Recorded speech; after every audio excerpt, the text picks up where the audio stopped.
minutinho, cara, já voltamos, hein? Que vai falar sobre essa parte toda de como a vida depois da arte e o que isso tem a ver com a tecnologia. Oi, Li. Primeiro, obrigada pelo convite. Eu tô realmente muito feliz de estar aqui. E, bom, quando você me convidou, né, pra gente conversar, eu falei assim, o que eu vou falar, né? E tinha que falar sobre arte, porque os meus últimos 2 anos giraram em torno disso. Depois de 15 anos vivendo pelo mundo da tecnologia e do mundo corporativo, o que era para ser um sabático, vivendo na Argentina, acabou virando um reencontro meu com uma coisa que eu amo e gosto tanto, que é a arte, né? Tudo isso começou, e você presenciou esse começo, muito. né?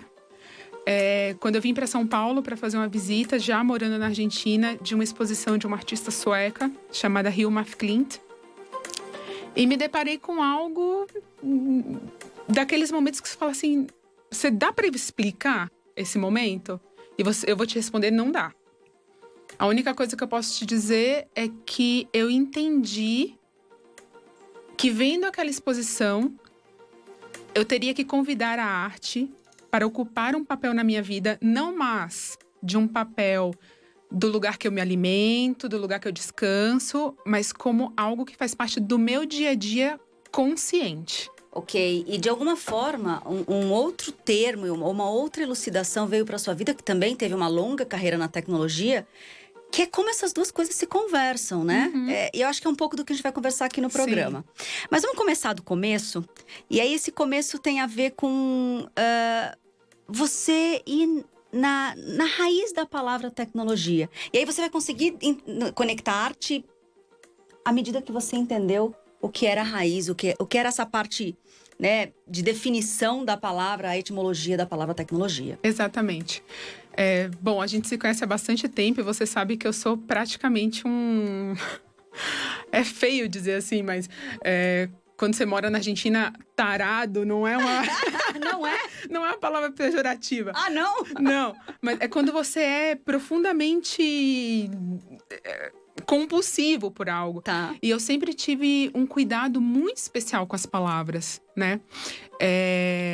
Porque quando existe o significado que a palavra carrega em si, que é o etimológico, né? De onde eu venho, como palavra. E existe o significado que as pessoas dão à palavra. Tá. Muitas vezes uma palavra que tem uma raiz, a gente usa com um significado outro, né? E ano passado, quando a gente estava lá no Hacktown, eu quis levar isso, né? Porque foi uma coisa que me surpreendeu tanto quando eu descobri que tecnologia era a junção de de 2 palavras gregas, né? Técne e logos. E que técne é arte, indústria e habilidade. E logos a gente já sabe o que é, aquilo que vem como sequência, estruturado. Mas quando eu descobri que a raiz etimológica de tecnologia vem de arte e de habilidade, para mim foi assim, eu faço arte. Literalmente, Literalmente, né?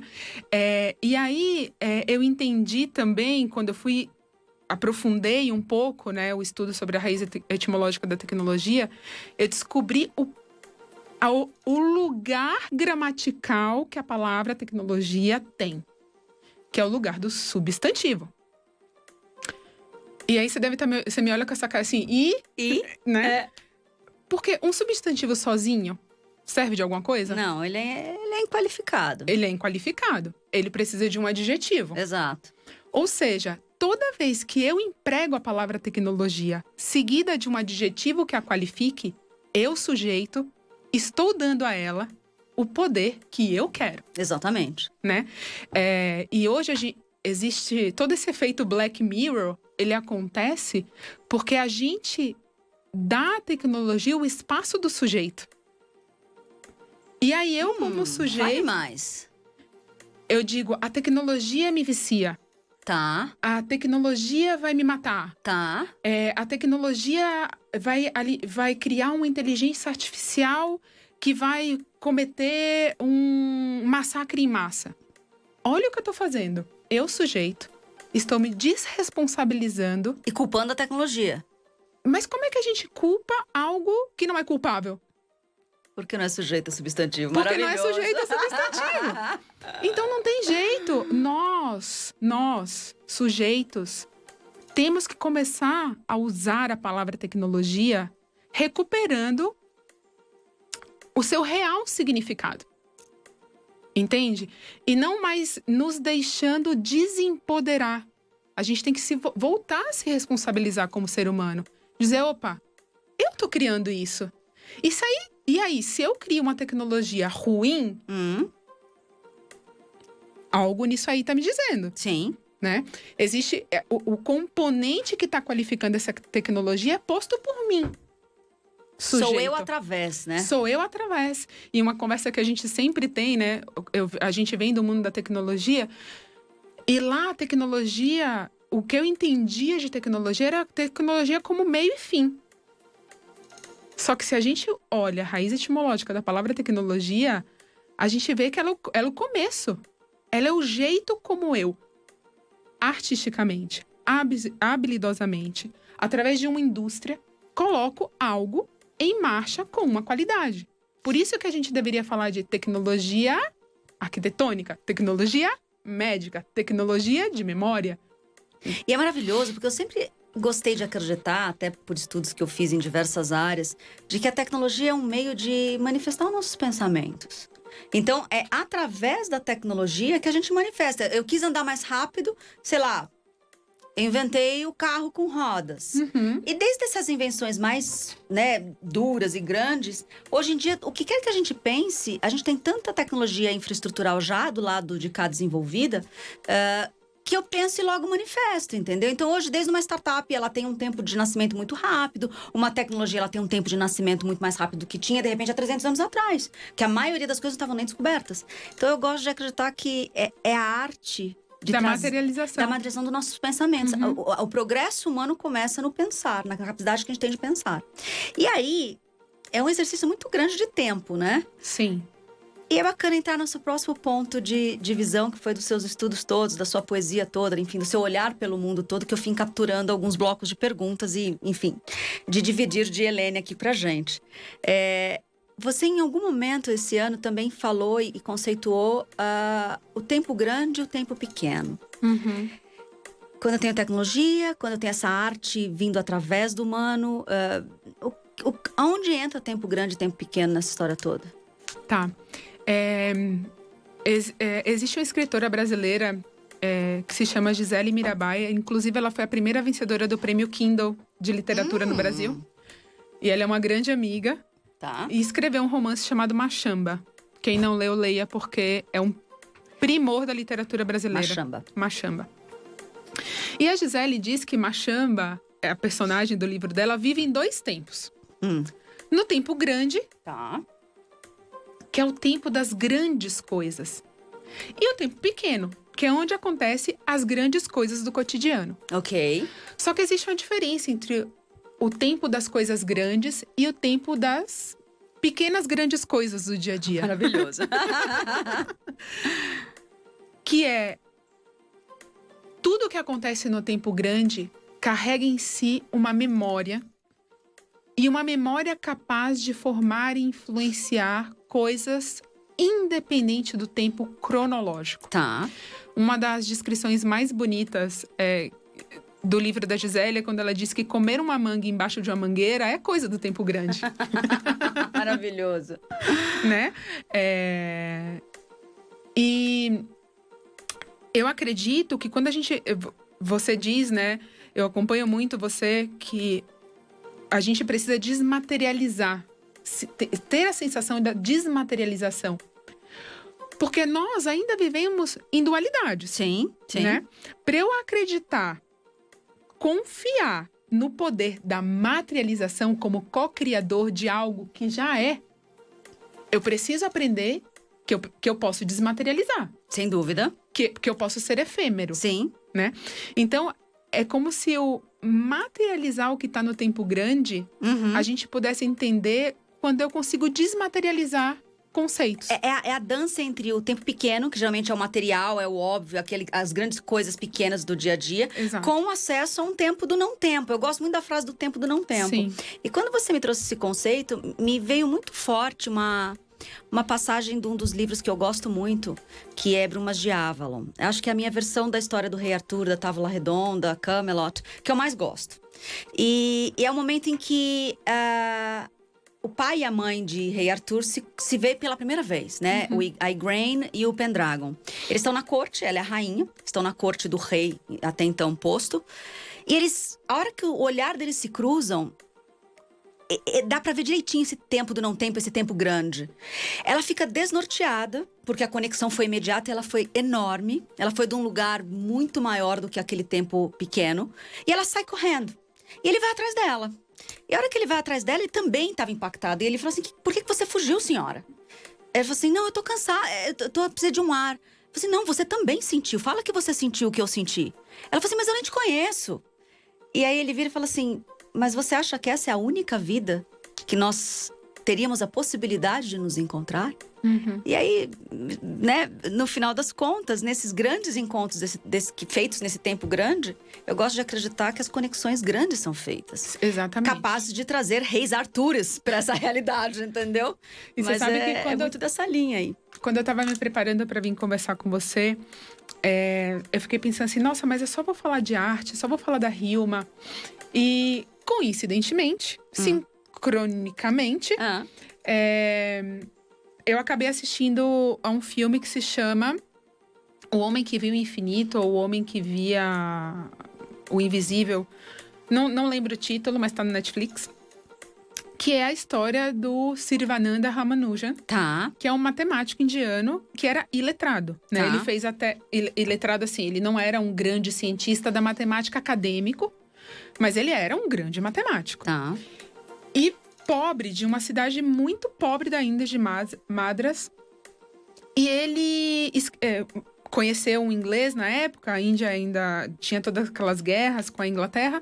E esse inglês ficou tão impactado com todos os cálculos que o Ramanujan deu para ele, que mandou uma carta para Cambridge.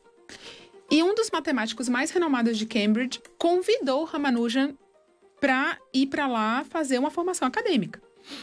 Ele era um verbalizador de fórmulas impressionantes. E o Harry, que era o tutor dele, falava assim, mas eu não posso confiar nessas suas fórmulas. Eu preciso de cálculos para você me provar como você chegou a isso. Né? O Ramanujan é conhecido hoje como o pai dos números complexos infinitos. Ele conseguia fazer cálculos... Ele não usava ábaco, por exemplo. Tá. Né? E ele fazia isso como? Então, aí é que tá o grande mistério do tempo grande, né? Ele adquiriu tuberculose, ele morreu muito jovem, com 32 anos.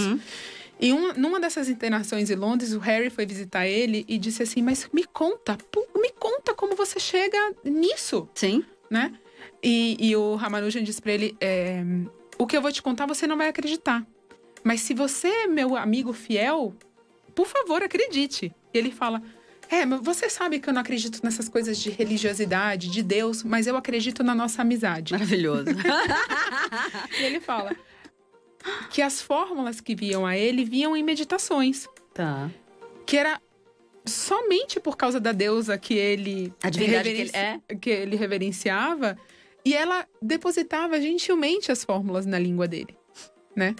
E ele era um matemático. E hoje... Toda a grande expansão de cálculos matemáticos do buraco negro foi feita pelo Ramanujan há 60 anos atrás. E só hoje. Maravilhoso, é verdade? É verdade. Eu não sabia disso. Sim. Isso que me encantou todo esse ano, não sei o quê. Porque tinha o Einstein desenhando aí uma possibilidade de existir buracos negros através da sua física em números. Mas ele se baseou, então, nesses números infinitos que você falou do Ramanujan? Sim, sim. Boa parte da experiência matemática dos buracos negros é devido a cadernos do Ramanujan que foram achados depois que ele morreu. Maravilhoso.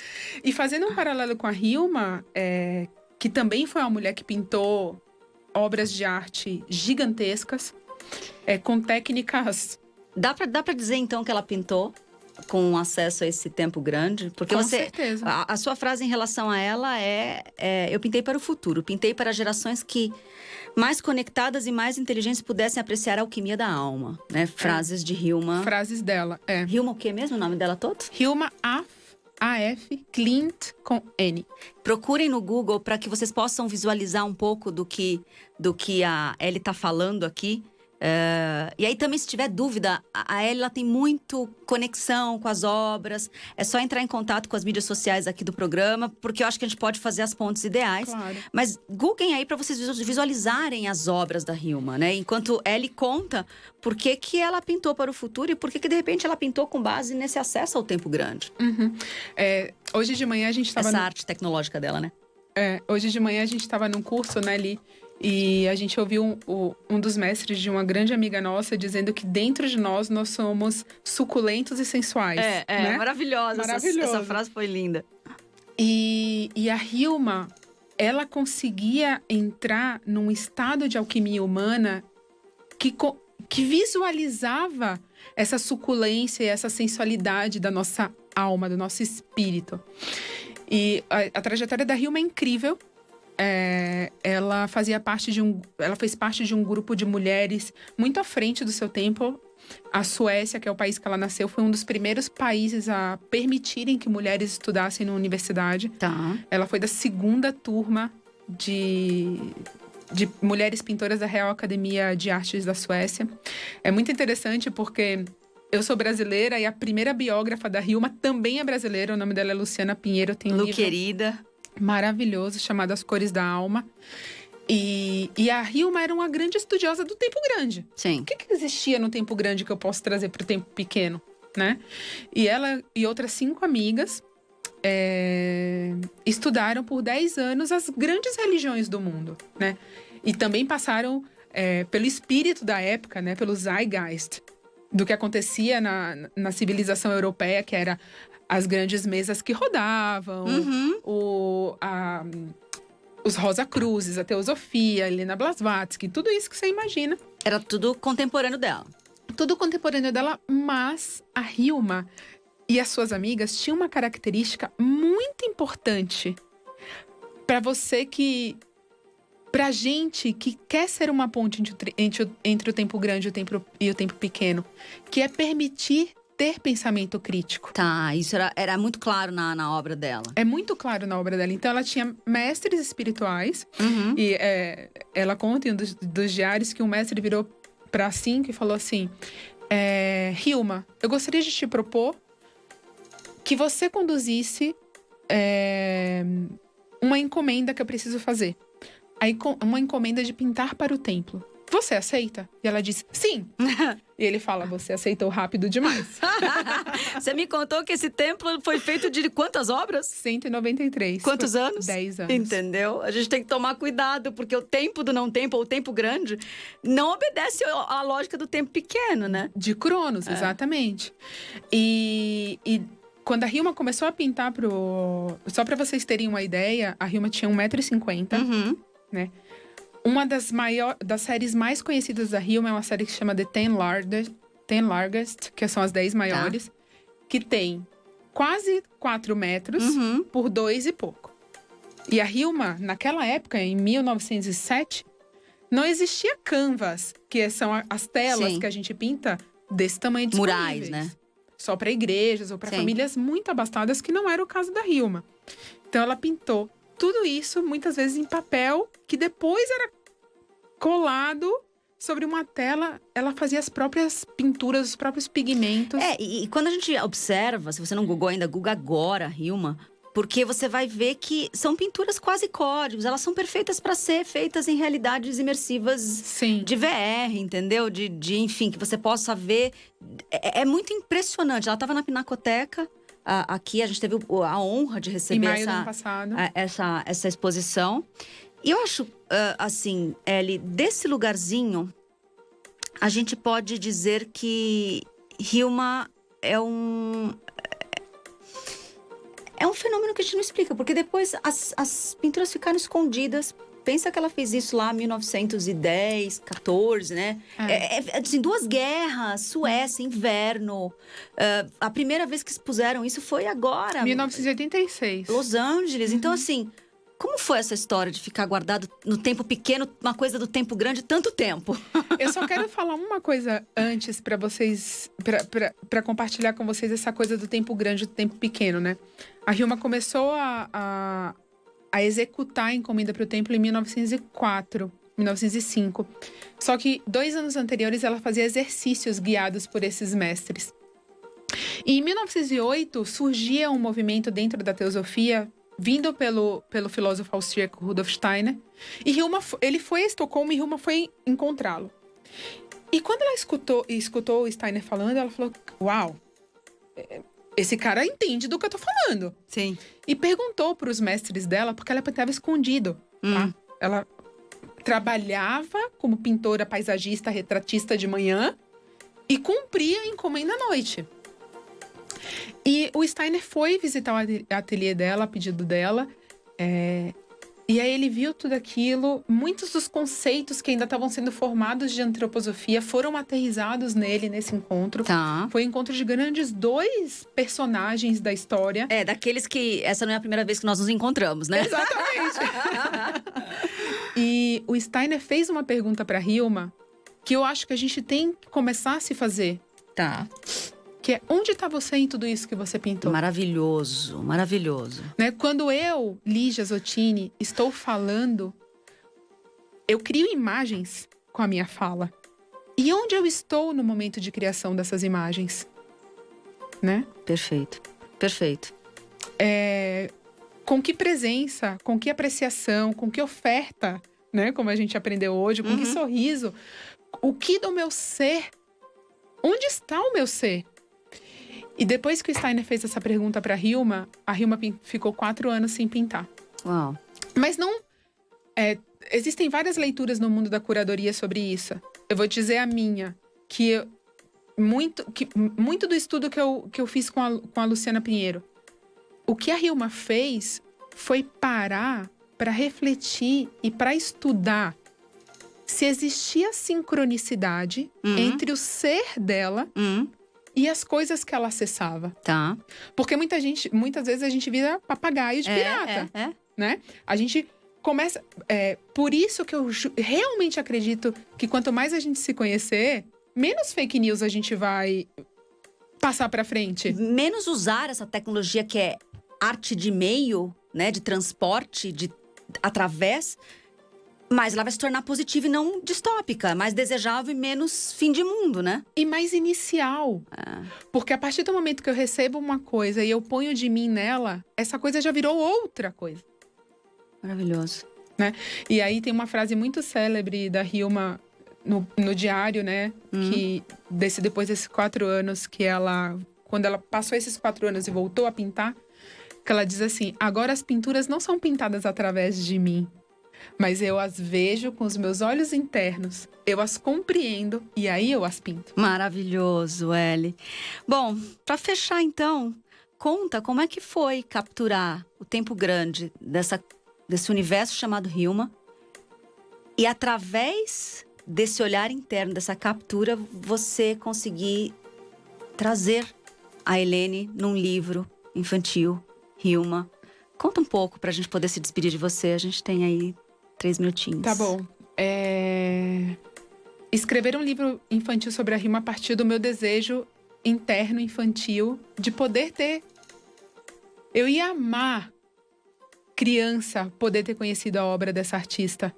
Eu senti dentro de mim um amor, uma compaixão, uma felicidade apreciando as obras da Hilma, que eu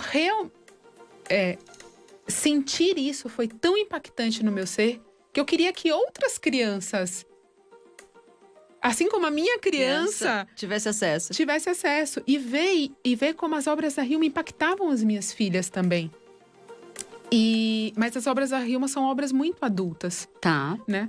Então, dentro do universo infantil das minhas filhas, da escola delas e tudo mais, eu tive a inspiração de reproduzir as obras da Hilma em lã Foi uma das coisas mais bonitas e sutis. E eu me emocionei muito só de ver as imagens. Porque é assim que eu vejo as obras da Hilma, com relevo, com profundidade. Como se eu estivesse na nuvem. Você fez um 3D aí, você fez um 3D lindo. E a Hilma, ela era uma grande navegadora do mar, do oceano interno dela, né?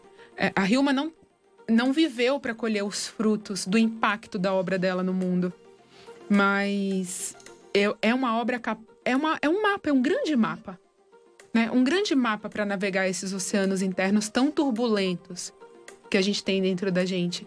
E eu acho que esse é o papel da arte. Maravilhoso. Né? É o papel da cura, que é o mesmo papel da tecnologia, se a gente puder enxergar a tecnologia com o viés da arte. Maravilhoso. Ellie, onde é que a gente encontra o seu livro? Quando a gente encontra? Ontem, eu fechei um contrato com uma editora aqui do Brasil, que se chama Oca, uma editora linda, que tem obras infantis maravilhosas. Pelo Instagram, @HilmaFiclint _oceano. E dentro das minhas redes sociais também, eu tô sempre postando links pro livro. O livro vai se chamar Hilma Ficlint e seu fantástico oceano de cores. E vai sair em espanhol, em inglês e em português. Que maravilhoso. Bom, gente, foi uma honra.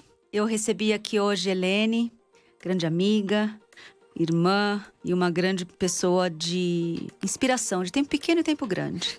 Nós falamos aqui sobre a vida depois da arte e como tudo isso se conecta à tecnologia, às raízes dessa palavra, a grande inspiração dela que foi a Hilma e como ela conseguiu colocar Helene em tudo isso. Foi uma honra imensa. E é isso, a gente se despede por aqui. Muito obrigada, Foi viu? todo meu.